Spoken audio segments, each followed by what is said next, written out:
উজান থেকে নেমে আসা পাহাড়ি ঢল ও বঙ্গোপসাগরের লঘুচাপের ফলে টানা বৃষ্টিতে বাংলাদেশের বিভিন্ন স্থানে নদ নদীর বাঁধে ভাঙন দেখা দিয়েছে। আকস্মিক বন্যায় বিপর্যস্ত হয়ে পড়েছে দেশটির জনপদ। বানের জলে ভাসছে বাংলাদেশের নোয়াখালী, লক্ষ্মীপুর, খাগড়াছড়ি ও কুমিল্লা। প্রবল বেগে নদীর পানি ঢুকছে বিভিন্ন এলাকায়, তলিয়ে গেছে ফসলি জমি ও ঘরবাড়ি। এদিকে 25 আগস্ট পর্যন্ত সারা দেশে ভারী বৃষ্টিপাত অব্যাহত থাকতে পারে বলে জানিয়েছে আবহাওয়া অধিদপ্তর।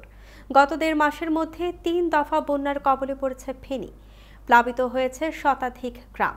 মুহুরী, কহুয়া ও সিলেনিয়া নদীর বন্যা নিয়ন্ত্রণ বাঁধে 27টি ফাটল দিয়ে বন্যার পানি ঢুকেছে। ফেনী জেলা সদরের সঙ্গে ফুলগাজী ও পরশুরাম উপজেলার যোগাযোগ বিচ্ছিন্ন হয়ে গেছে। স্থানীয়রা বলছেন, এবার স্মরণকালের ভয়াবহ পরিস্থিতিতে পড়েছেন তারা। ভারী বর্ষণে নোয়াখালীর 9 উপজেলায় বসতঘর, গ্রামীণ সড়ক ও শিক্ষা প্রতিষ্ঠান তলিয়ে গেছে। পানিবন্দী হয়ে পড়েছেন অসংখ্য মানুষ। দেখা দিয়েছে বিশুদ্ধ পানির সংকট। টানা 3 দিনের বৃষ্টির পাশাপাশি ভারতের ত্রিপুরা থেকে আসা ঢলের পানি মিলে অস্বাভাবিকভাবে বাড়ছে কুমিল্লার গোমতী নদীর পানি। প্লাবিত হয়েছে আশেপাশের বিস্তীর্ণ এলাকা।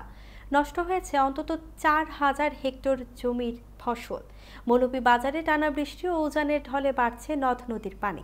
কয়েকটি নদীর পানি বইছে বিপদ সীমার উপরে। প্রতিরক্ষা বাঁধ না থাকায় লোকালয়ে পানি প্রবেশ করায় বেশ কয়েকটি গ্রামের মানুষ আবারও পানিবন্দী হয়ে পড়েছেন। অনেক জায়গায় ডুবে গেছে রাস্তাঘাট। ভারী বৃষ্টিপাত ও পাহাড়ি ঢলের কারণে খাগড়াছড়ির মাইনী ও কাঁচালং নদীর পানি বেড়ে যাওয়ায় ডুবে গেছে খাগড়াছড়ির সাজেক সড়কের একাধিক অংশ। বন্যার পানিতে তলিয়ে গেছে দীঘিনালা ইউনিয়নের 30টি গ্রাম।